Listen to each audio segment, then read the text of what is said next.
Esta década sempre seria a do ponto de inflexão, pois nela os países mais jovens envelhecem além do ponto de recomposição demográfica e os mais velhos chegam à aposentadoria em massa. Então, seja você analisando do ponto de vista americano, do ponto de vista da globalização ou do ponto de vista demográfico, esta sempre seria a última década. A Covid acelerou isso em 2 anos, e a guerra na Ucrânia é um ponto final. Nunca mais voltaremos a 2019.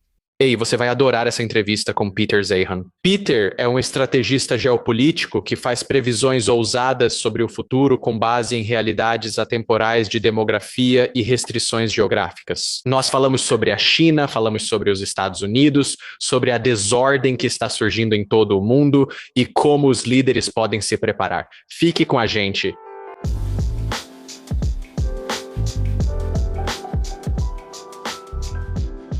Peter, obrigado por participar do programa. Estou muito animado para conversar com você. É ótimo estar aqui. Então, quero tentar resumir sua visão o mais rápido possível, e é uma visão macro geopolítica. Então, há muitos pontos para destrinchar aqui, mas para quem nunca leu nenhum dos seus livros antes ou viu algumas das suas apresentações anteriores, eu basicamente apontaria para esses pilares que você enxerga, que impulsionam grande parte do panorama macro, que são as mudanças demográficas em diferentes países, o controle dos mares e a passagem segura pelos oceanos, além das mudanças nas finanças e nas estruturas de capital associadas a essas demografias. E também as antigas restrições geográficas que os países enfrentam desde tempos imemoriais. Nós vivemos nas últimas décadas em que houve, eu diria, o oposto de volatilidade. Estamos entrando em um período de alta volatilidade, como diz a capa do seu livro. Usando isso como início, pode explicar melhor o cenário para o pessoal? Claro. Então, tudo com que eu lido são as duas tendências de desglobalização e despovoamento. Então, primeiro, a globalização e como ela está chegando ao fim.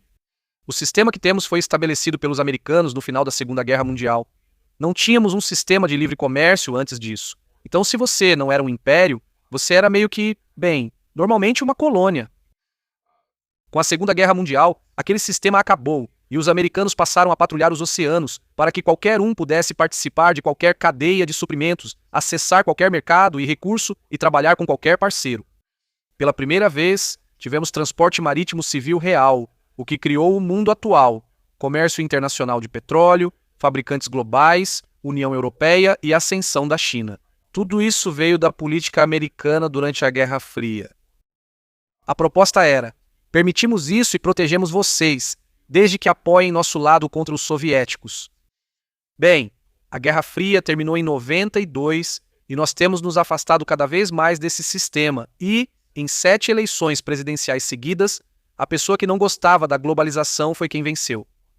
Isso inclui o Biden. Já passamos do ponto sem volta. Agora veremos o sistema se desfazer de novo e isso será bagunçado de qualquer jeito. Enquanto isso ocorria, mudou também nosso modo de viver. E não só porque tudo melhorava e ficava mais seguro, mas as tecnologias da industrialização agora podiam ser usadas em qualquer lugar, inclusive nas antigas colônias. E assim, de 1945 até 1992, isso foi principalmente no mundo ocidental e seus aliados. Mas depois de 1992, expandiu-se para o mundo inteiro. Então, os chineses se juntaram quando Nixon foi à China, até mesmo os russos se juntaram em 1995. Quando você se industrializa, você também se urbaniza. E quando você se urbaniza, você tem menos filhos. E depois de uma geração, 2 gerações e meia disso, a maior parte do mundo desenvolvido, incluindo lugares do mundo em desenvolvimento avançado, como a Coreia e a China, já envelheceu muito além do ponto sem retorno. E para todos esses países, este século pode muito bem ser o último deles, porque eles não têm mais taxas de fecundidade em nível de reposição. Agora, isso aconteceu em velocidades diferentes, em lugares diferentes, e cada país começou em um momento diferente e seguiu suas próprias normas culturais e suas próprias políticas de desenvolvimento econômico. Então, há muita variação aqui. Mas esta década sempre foi a década em que iríamos passar do ponto de inflexão, porque é nesta década que todos os países mais jovens envelhecem além do ponto de recomposição demográfica, e todos os países mais velhos entram em aposentadoria em massa.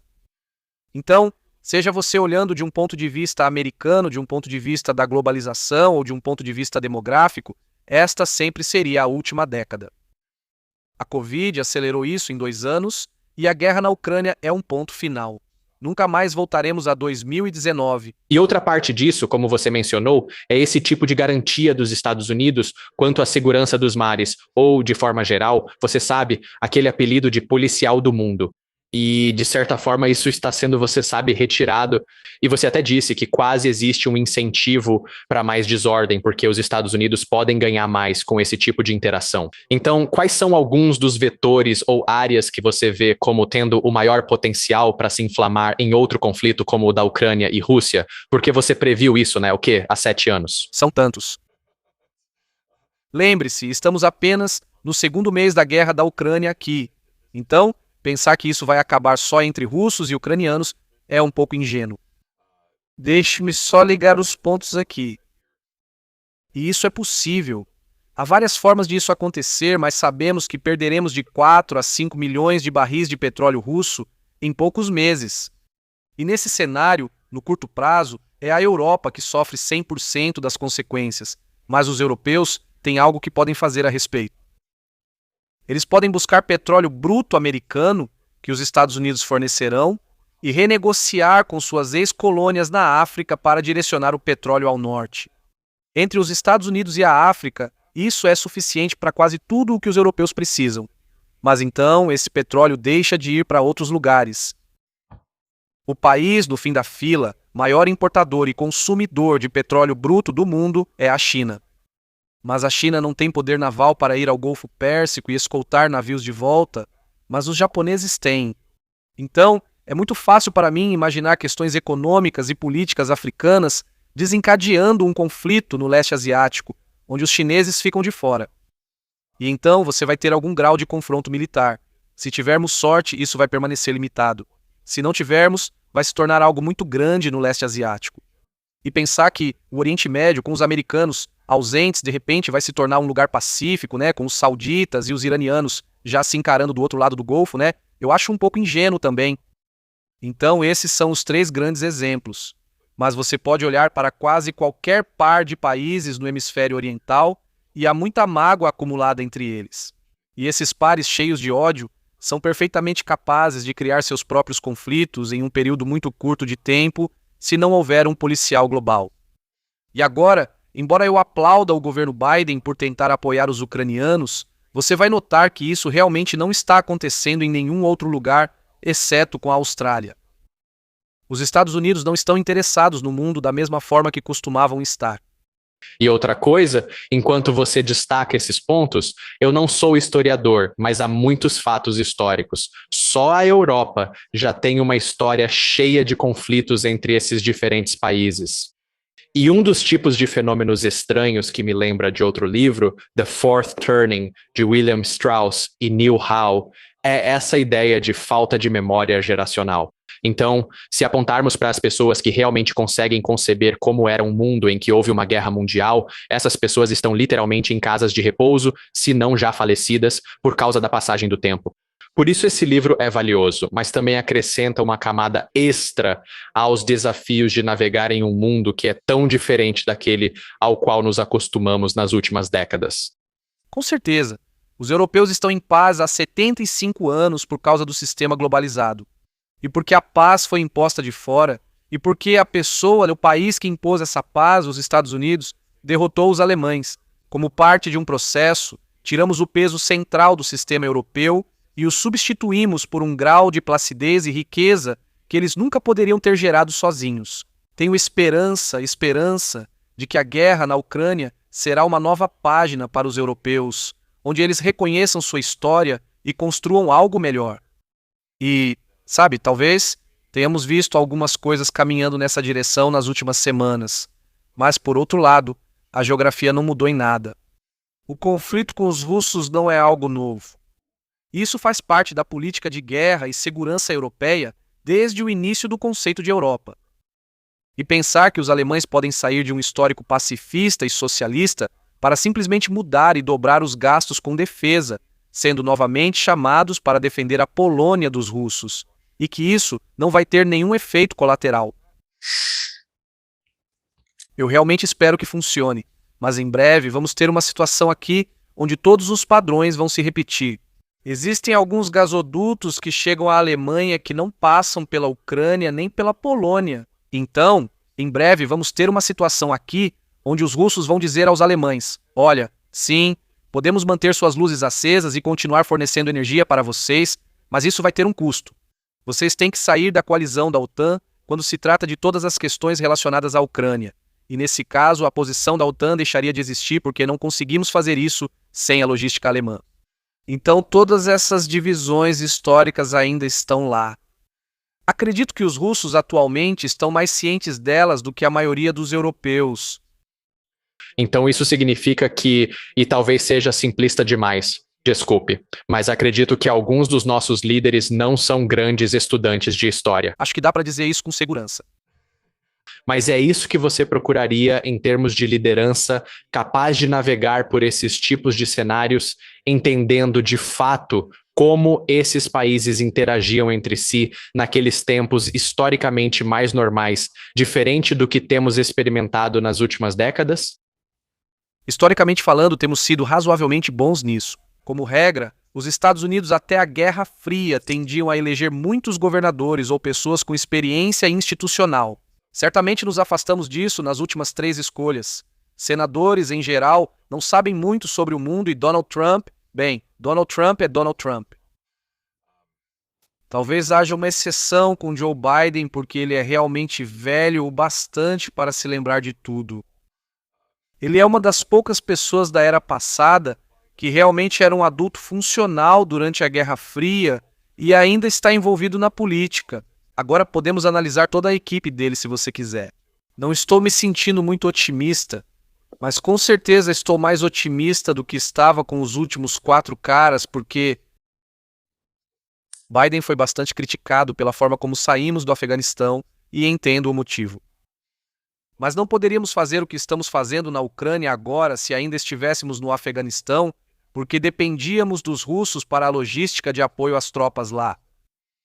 Agora temos as mãos livres, algo que não tínhamos há tempos.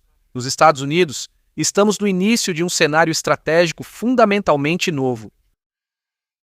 Eu gostaria de pensar que isso vai estar à frente de uma aliança renovada da OTAN. Vejo acordos como o da Austrália e Reino Unido como um possível ponto de partida para algo semelhante no Pacífico. Mas você vai notar que nada disso é econômico, é tudo sobre segurança. Todo o acordo feito na Guerra Fria de segurança e prosperidade para trazer todo mundo para o nosso lado não está em discussão. Biden é até mais populista que Trump. Então estamos falando de uma ruptura fundamental. E os únicos relacionamentos que os Estados Unidos provavelmente terão são aqueles em que os interesses de segurança estejam alinhados. E como estamos vendo com os australianos, isso traz um custo econômico para quem faz o pedido, não para os Estados Unidos. Se você quiser estar do nosso lado agora, literalmente tem que pagar por isso. Então, no espírito tanto da segurança quanto dessa conversa sobre a China, outro livro muito influente é The Kill Chain, de Christian Brose, que agora está na Andrel. E há essa discussão sobre a história de como os Estados Unidos garantiram a segurança dos oceanos com essas grandes plataformas navais de superporta-aviões, que eram incomparáveis em sua escala e capacidade de projeção de poder, como forma de garantir esse mundo que está em processo de desintegração.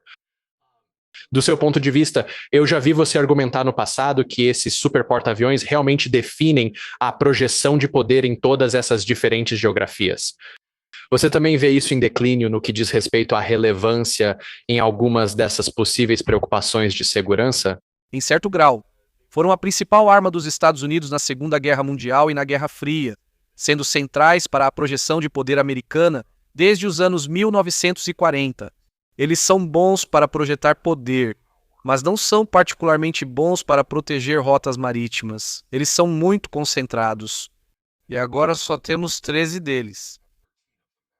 Se quiser patrulhar rotas marítimas em um mundo mais caótico, não adianta ter 12 plataformas se metade ficará no porto. Você quer centenas de plataformas como destroyers ou navios arsenal, mas não temos isso, pelo menos ainda não. Então, em um mundo onde todos na Aliança Americana deixam as questões de segurança para os Estados Unidos, e por isso não mantêm uma marinha hostil. E onde seus principais inimigos são Rússia e China. Eles quase não têm acesso ao mar, o que funciona. Quando a globalização termina e cada país passa a priorizar seus interesses econômicos, especialmente no setor marítimo, várias marinhas começam a competir entre si. Embora os Estados Unidos ainda tenham a marinha mais poderosa, hoje ela é cerca de 10 vezes mais forte. No futuro será ao menos 5 vezes. Nós não podemos mais operar com total impunidade. E nesse ambiente, nós não podemos proteger as rotas marítimas para todos. Só podemos proteger as rotas marítimas para certos países que, por algum motivo, aderiram ao nosso programa, seja ele qual for, administração após administração. Ainda não chegamos lá, mas estamos chegando. Porque num mundo em que o fornecimento de energia russo seja interrompido, ou onde chineses e japoneses estão em conflito direto, num cenário de colapso energético no Golfo Pérsico, potências regionais precisarão defender seus interesses, o que exige uma marinha eficiente. Não há razão para esperar que os Estados Unidos entrem em uma grande guerra com nenhum deles. Na verdade, muitos desses que surgirão provavelmente serão amigáveis, não hostis. Mas os dias em que os Estados Unidos podiam simplesmente, por decreto, ditar o ambiente de segurança nos mares, esses já se foram. Agora estamos na transição para o próximo passo. Outra parte desse panorama macro sobre a qual eu estava curioso para saber sua opinião é o papel das narrativas. Então, de certa forma, você falou sobre, linhas de falha históricas ou literalmente sobre as restrições geográficas que, por exemplo, a Rússia ou a China podem enfrentar, como a primeira cadeia de ilhas que meio que cerca a China como uma realidade física muito dura. Conversamos com investidores que comentam, por exemplo, sobre ações meme ou narrativas que influenciam os mercados e avaliações em várias direções. Até que ponto você dá importância a isso quando se trata de algumas dessas questões geopolíticas? Um exemplo que eu daria é que tivemos uma guerra civil na Etiópia e não havia opinião pública formada nos Estados Unidos. Não havia manchetes na mídia chamando a atenção de todo mundo. No entanto, isso claramente não ocorre na Ucrânia, onde toda manchete e boletim que recebo do Wall Street Journal trazem atualizações diárias sobre a situação. Veremos mais conflitos onde, como cidadão dos Estados Unidos, isso simplesmente nem faz parte do nosso campo de visão ou, nem chega a ser um assunto, por assim dizer. Acho que vamos ver mais disso e não menos. A Ucrânia sugere que os Estados Unidos podem estar voltando a se interessar pelo mundo, mas é incerto por quanto tempo isso vai durar. Mas, para todos os outros conflitos que estão acontecendo no mundo agora, acho que eles simplesmente desapareceram do radar. Quando foi a última vez que você ouviu sobre o Congo, Sudão, Iêmen ou Iraque? Nenhum desses conflitos terminou. Só os americanos deixaram de se importar. Se você quer se envolver, se o governo dos Estados Unidos quer que a América se envolva, é preciso apresentar um argumento ao povo americano sobre por que vale a pena intervir depois de 20 anos de guerra sem fim. Essa é uma decisão difícil. E mesmo com a Ucrânia, Biden fez questão de deixar muito claro que esse não será um conflito comum. Existem riscos, claro. Tudo que envolve os russos é arriscado. Mas não estamos falando de enviar forças para enfrentar os russos no leste da Ucrânia, e isso não vai estar na pauta de jeito nenhum. Então, ou você é um país que consegue negociar um acordo paralelo com os Estados Unidos, ou está por conta própria. E os países ainda tentam entender o que isso significa. O país que de longe está na pior situação são os chineses, porque a situação de segurança na Ucrânia expôs que 40 anos de planejamento deles estavam errados. Eles estão perdendo a capacidade de dialogar construtivamente com os Estados Unidos por problemas internos, e os americanos também se distanciam. E não há nenhum país no mundo que dependa mais do sistema antigo do que a China. Existem alianças que fariam sentido serem formadas. Você conhece a OTAN. Houve a notícia de, acredito que foi Índia, Japão, Austrália e Estados Unidos. Acordo Quad. Existem outras alianças às quais devemos prestar atenção ou devemos esperar um retorno à história? Para começar, de qualquer forma, vão ser muito poucas. E são países que ou são primos culturais ou são necessidades estratégicas para manter as opções em aberto. Então, a Austrália está disparada no topo da lista. O Japão pagou para entrar durante o governo Trump, e se você consegue fechar um acordo tanto com o Biden quanto com o Trump, você está bem. e os japoneses descobriram como fazer isso funcionar. Singapura, definitivamente um aliado dos Estados Unidos daqui para frente. E claro, o Reino Unido. Mas qualquer coisa fora desses quatro você tem que justificar. Agora estamos vendo a primeira revitalização da OTAN em décadas. Eu diria que a Europa está agindo em sintonia pela primeira vez desde o Tratado de Westfália. Esse tipo de integração e cooperação na Europa é totalmente sem precedentes. Vamos torcer para que dure. Além disso, tudo no hemisfério ocidental está basicamente atrás de um cordão sanitário judicial. Então, não é como se muitos dos países do hemisfério ocidental fossem aliados, mas os mexicanos agora são amigos e família. E isso funciona. E os americanos, têm seus próprios motivos para manter as potências do hemisfério oriental fora do hemisfério ocidental, o que vai beneficiar muitas potências do hemisfério ocidental. Eles não podem ajudar com cooperação de segurança, pois nenhum tem capacidade de deslocamento. O mais próximo seria o Canadá. E como descobrimos, com menos de 6 semanas de guerra na Ucrânia, eles já enviaram tudo o que tinham para os ucranianos. O estoque está vazio. Os canadenses estão em Washington negociando compras com fabricantes de armas dos Estados Unidos, pois não tem mais produção própria. As fábricas fecharam após a Guerra Fria. Então, é uma lista realmente curta. Nesse sentido, isso é mais uma coisa que consideramos garantida por sermos americanos. Mas, basicamente, temos os dois maiores fossos naturais do mundo, a leste e a oeste, com o Oceano Pacífico e o Atlântico, só a capacidade de recuar e não precisar se envolver em diferentes conflitos. Como você disse, só temos as fronteiras com o México e o Canadá para proteger, o que difere da realidade de muitos outros países quanto à sua segurança. Você já falou sobre o México e os cartéis de drogas, os conflitos do narcotráfico lá, que podem representar um vetor de risco. E eu diria que, da mesma forma, para os Estados Unidos, nós não pensamos muito sobre qualquer tipo de conflito potencial desse tipo na nossa fronteira. Pode comentar sobre algo mais que você vê surgindo por lá? Claro, vamos começar pela fronteira, que tem 3.200 quilômetros de extensão. É impossível defendê-la com meios convencionais. As pessoas falam sobre colocar o exército lá, mas se a gente colocasse todo o nosso exército na fronteira, seria tipo um cara a cada alguns quilômetros. Nós não temos capacidade nem para monitorar, muito menos para fechar a fronteira. E toda essa conversa sobre o muro, os desertos de Sonora e Chihuahua, são as maiores barreiras naturais do hemisfério ocidental. Acho que eles são até melhores que os Andes, pois os Andes têm passagens. Para construir uma estrada ao longo de toda a extensão, é preciso antes fazer 50 acessos até a fronteira. Você tornou irrelevante metade da fronteira ao tornar mais simples para as pessoas cruzarem metade do deserto. Então, eu diria que o muro é, em grande parte, responsável pelo aumento da migração extralegal que vimos nos últimos 5 anos. Depois que você entende isso, você passa a enxergar a situação de forma diferente, porque é muito mais fácil contrabandear drogas do que contrabandear uma pessoa. Sabe? É algo leve e de alto valor. E ao construir estradas, facilitamos muito para que essas coisas sejam transportadas até as regiões metropolitanas dos Estados Unidos. Nesse ambiente, você muda a cultura do México. Antes, derrubávamos aviões ou capturávamos barcos que levavam essas coisas direto aos Estados Unidos na época do Miami Vice.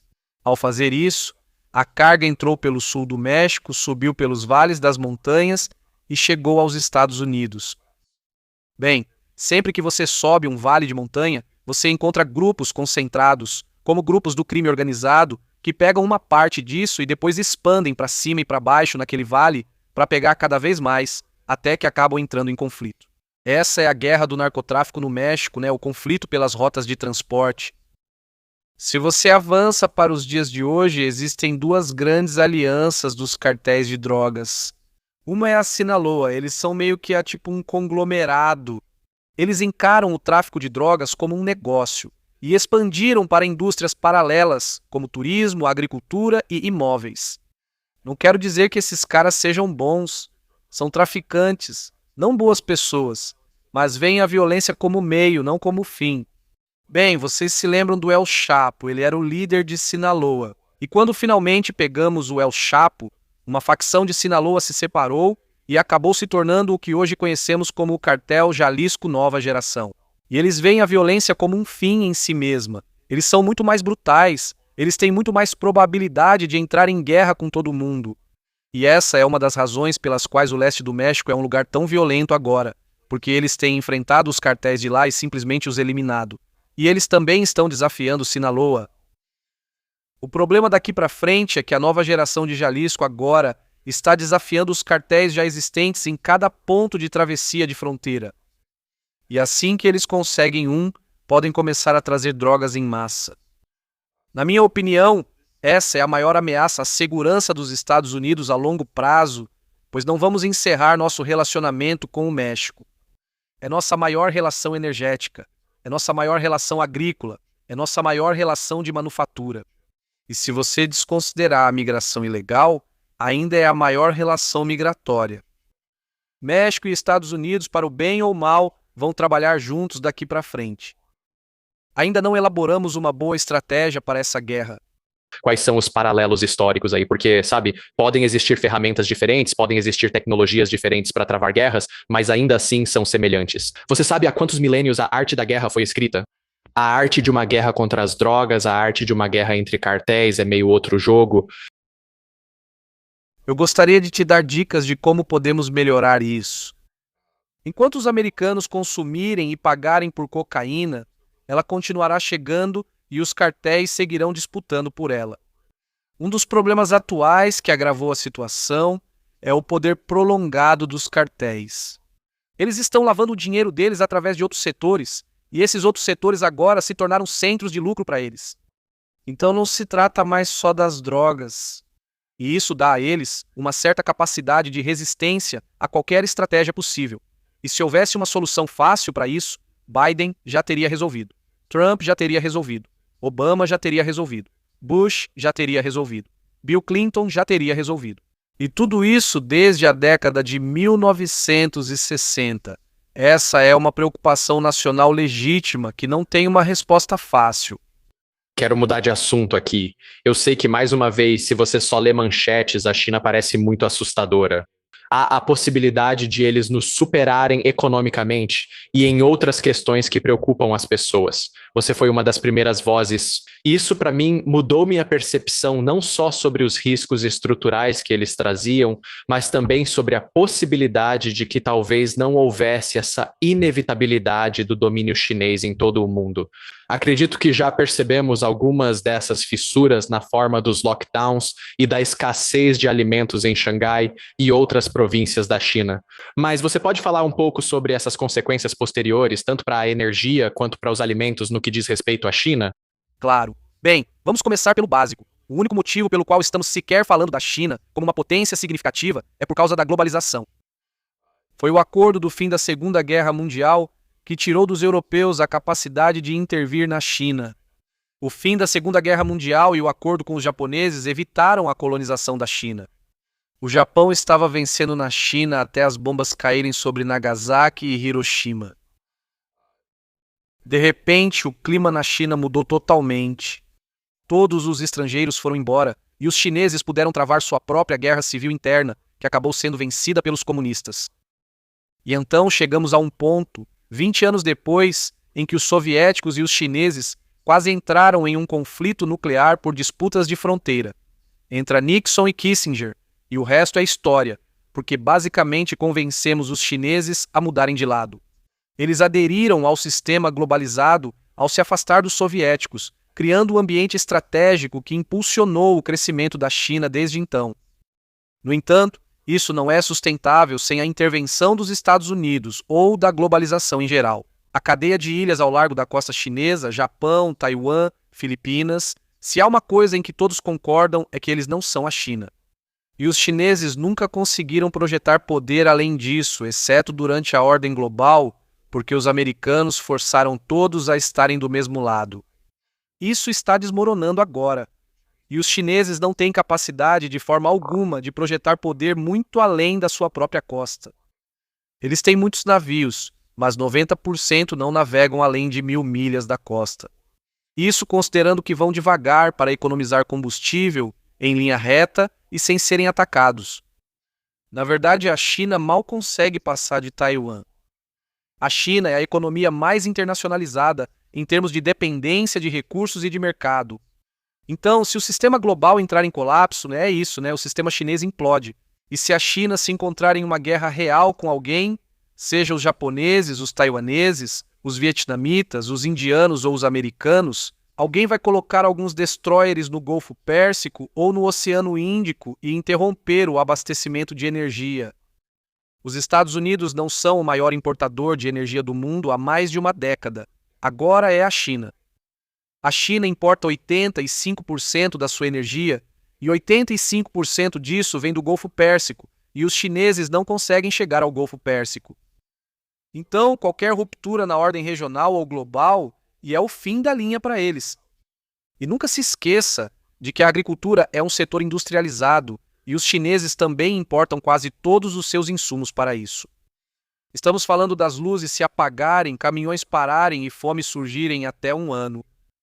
E então, como você vai tentar obter clareza nessa situação? Porque já vimos eles expulsarem jornalistas estrangeiros. Eles já tornam ilegal ou ocultam a divulgação de certos dados internos ou até falsificam essas informações. Então, sabe, realmente estamos falando aqui sobre o olhar de Pedro na função de produção, como pesquisador, como alguém tentando criar uma estratégia baseada na realidade. Onde você procura um sinal real em meio ao ruído? Na verdade, ficou muito fácil. Antes era muito mais opaco, mas desde que Xi degradou seu próprio sistema em um culto à personalidade, eles pararam de tomar decisões funcionais no topo. Um bom exemplo é a guerra na Ucrânia. Muitos na China acreditam que os russos conquistarão a Ucrânia primeiro. Isso meio que provaria a teoria que temos de que podemos tomar Taiwan facilmente. Esse não é o caso, pois apesar do mau desempenho russo, o exército ucraniano não é regular. Eles estão indo muito bem, não me entenda mal.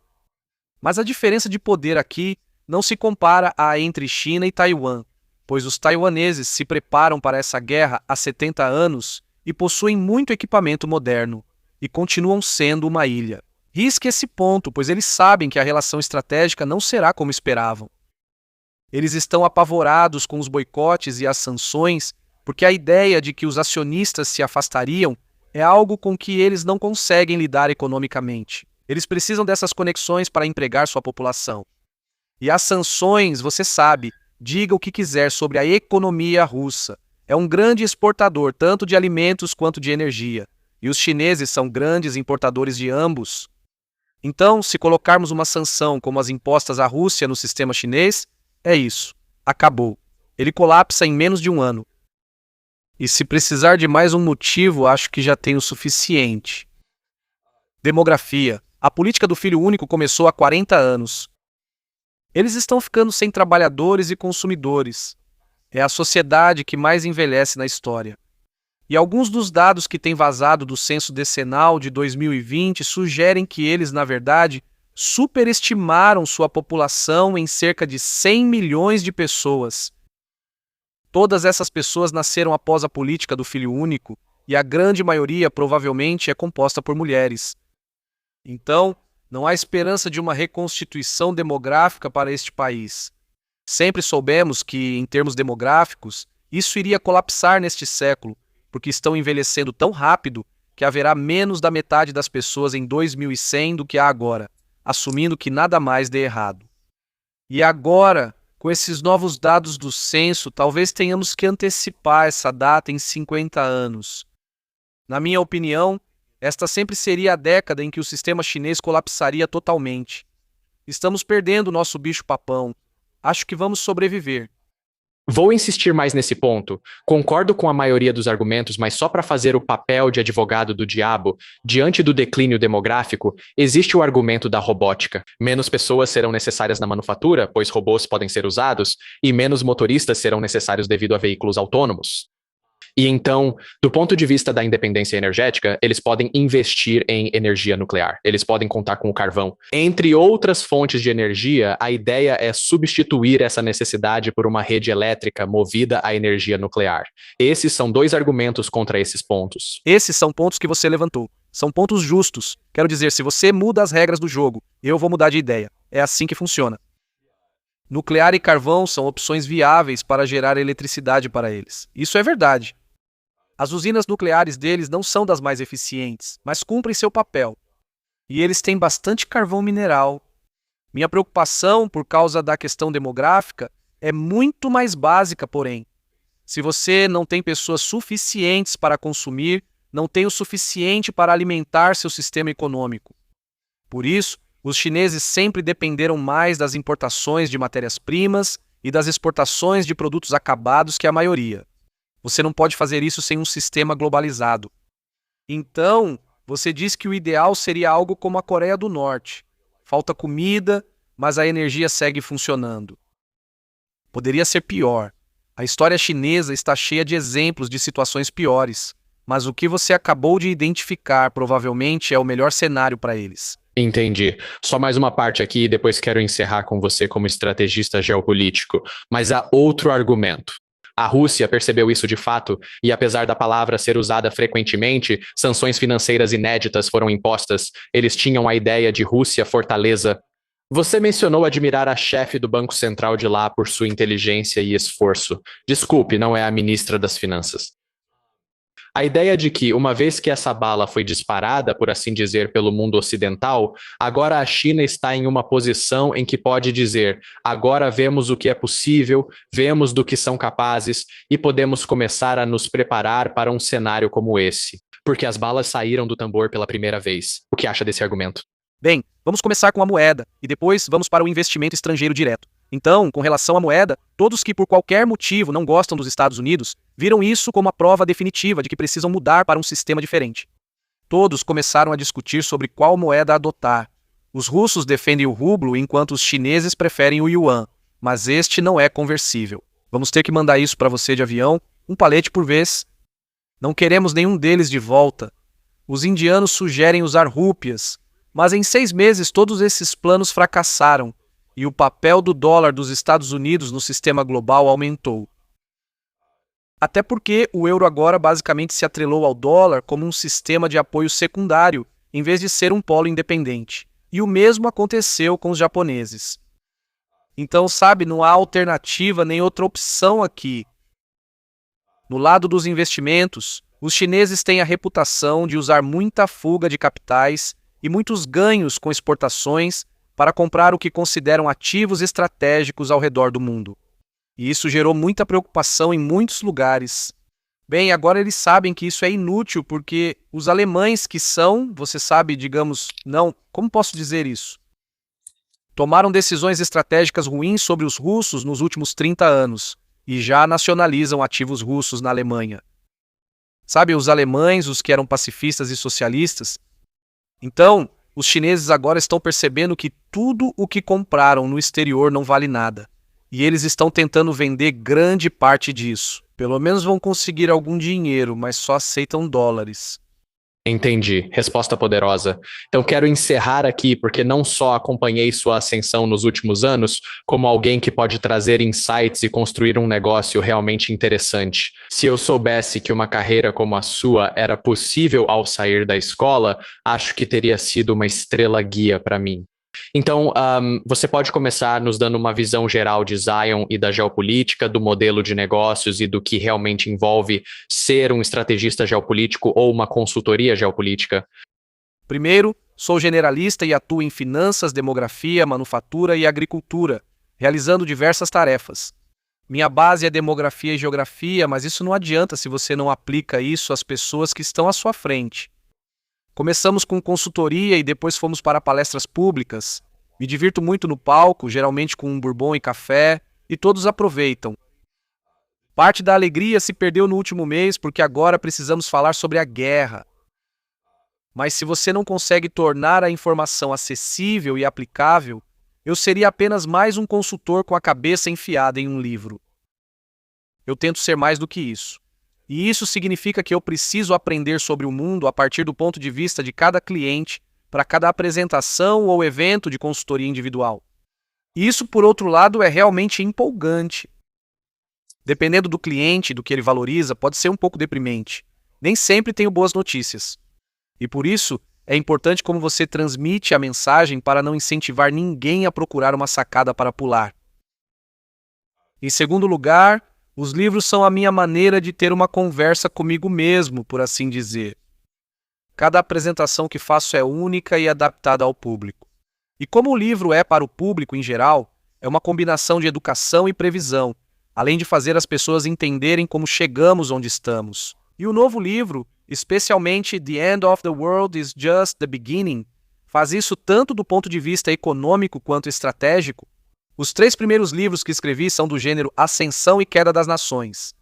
E este novo livro aqui está como será o mundo em que vamos viver nos próximos 30 anos. E espere um pouco. É realmente muito bom. Eu vou recomendar muito, muito a todo mundo. A melhor analogia que eu consigo pensar, já citei alguns livros, mas Sapiens, do Yuval Harari, era o livro que todo mundo mencionava como "É assim que o mundo funciona". Eu li os dois. Este aqui é melhor do que aquele livro. Não estou desmerecendo o Yuval, mas este livro deveria fazer tanto sucesso quanto e realmente esclarecedor sobre o que está acontecendo no presente, agora, e cria uma imagem muito clara. Como você monta a sua equipe para conseguir as informações que precisa, seja com pesquisadores ou mesmo só para, quero entender tal coisa? Você chega a ser tão detalhista assim, preciso saber qual foi a produção de petróleo desse país nos últimos 30 anos? Ou como você realmente gerencia as informações dentro de uma empresa como a sua? Bem, isso especificamente é algo que conseguimos para todos os países e geralmente por mais de 30 anos.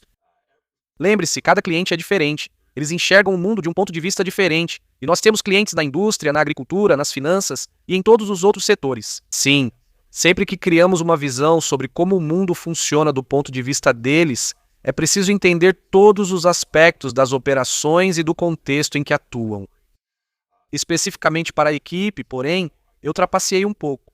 Fui buscar gente no meu antigo empregador mais de uma vez para poder escolher funcionários com quem eu já trabalhava há muito tempo. Alguns funcionários trabalham comigo há 10 anos. Além disso, estamos sempre treinando novas pessoas. Contratamos um novo funcionário há alguns meses que se adaptou muito bem, como peixe na água. Mas eu diria que o mais importante é que incentivo minha equipe a me dizer quando estou errado, porque isso acontece. E se eles não fizerem isso, eu acabo fazendo papel de bobo na frente de todo mundo. E isso é realmente ruim. Então, muitas vezes você precisa guardar seu ego em um cofre e não levar para o lado pessoal. E eu imagino que também seja ter um entendimento muito bom de onde estão os bons dados. Realmente construir uma premissa a partir do princípio básico. Então, algo que aprendi com você foi que você falou, não era o Sinaloa, qual era o nome do outro cartel aqui? Olá. O Jalisco, parte dos problemas com abacate que estávamos enfrentando, o guacamole da minha esposa ficando mais caro, estava associado a isso. Como você consegue chegar a esse tipo de informação? Você não está, imagino eu, entrevistando alguém do cartel de Jalisco? Via de regra, não, eu não estou. Entrevistando criminosos internacionais.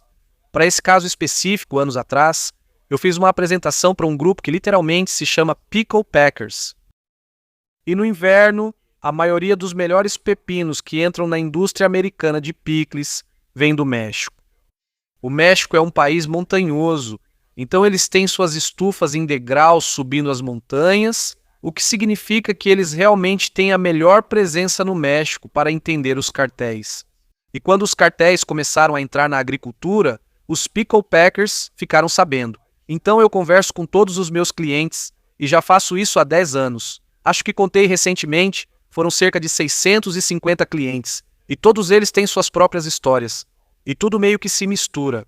E de vez em quando, você encontra uma conexão bizarra que nunca teria imaginado. E essa é uma delas. E eu tenho que imaginar que também sabe, aquele velho ditado de que o conhecimento se acumula. Eu ouvi uma história uma vez, ou talvez fosse uma fábula ou algo assim, mas sabe? O senador está lendo as notícias e basicamente passa os olhos pelo artigo inteiro e termina em 15 segundos, porque ele estava realmente procurando apenas um fato específico relacionado à história, já que ele vinha acompanhando esses acontecimentos ao longo de décadas de sua carreira. O novo estagiário não entendia como ele conseguia captar isso tão rápido só lendo um artigo. E eu imagino que isso também faz parte do seu escopo, já que você vem pensando nessas coisas de forma tão intensa por tanto tempo, que você está realmente só adicionando um pequeno fato adicional a um corpus corporativo já existente. Tudo depende do contexto. E quando se trata de fazer as pessoas entenderem o que está acontecendo no mundo ao redor delas, Se você conseguir explicar para elas dentro do contexto delas, isso vai ficar na cabeça delas. E eu acho que é disso que se trata o nosso trabalho aqui. Até agora, tudo certo. Isso aí. Peter, foi fantástico. Agradeço muito por compartilhar seu tempo e conhecimentos conosco. Antes de encerrarmos e fazermos as duas perguntas finais, há algo mais, além de recomendar o livro, que você acha importante que as pessoas entendam ou algum ponto do cenário geopolítico ao qual deveriam ficar atentas? Só entendam que o mundo em que vivemos nos últimos 70 anos, especialmente nos últimos 30, foi apenas uma confluência mágica de eventos não relacionados, uma estrutura etária relativamente jovem ou equilibrada e um cenário geopolítico mais seguro do que jamais foi. E ambos estão chegando ao fim. Estamos entrando em uma era fundamentalmente nova, onde os países vão ter que se virar, mais ou menos, sozinhos. Se você está no hemisfério ocidental, principalmente na América do Norte, será mais fácil do que no hemisfério oriental ou América do Sul. Os Estados Unidos vão se sair muito bem. Diferente. E não quero sugerir que o caminho à frente será reto ou sem obstáculos, mas vamos ficar bem. Se você quiser acompanhar mais, especialmente em relação à guerra na Ucrânia, porque é só disso que todo mundo fala hoje em dia, o site é www.zeihan.com e você pode se inscrever em um boletim informativo logo na página inicial. O boletim é gratuito. Sempre será gratuito. Continue assim. Recomendo que confiram o novo livro O Fim do Mundo, é só o começo, e também os anteriores. Nações Desunidas foi um dos que, não digo que seja o mais simples, mas é daqueles que você lê de uma vez só, não consegue parar. Recomendo Nações Desunidas ao pessoal. Vamos colocar os links nas notas do episódio.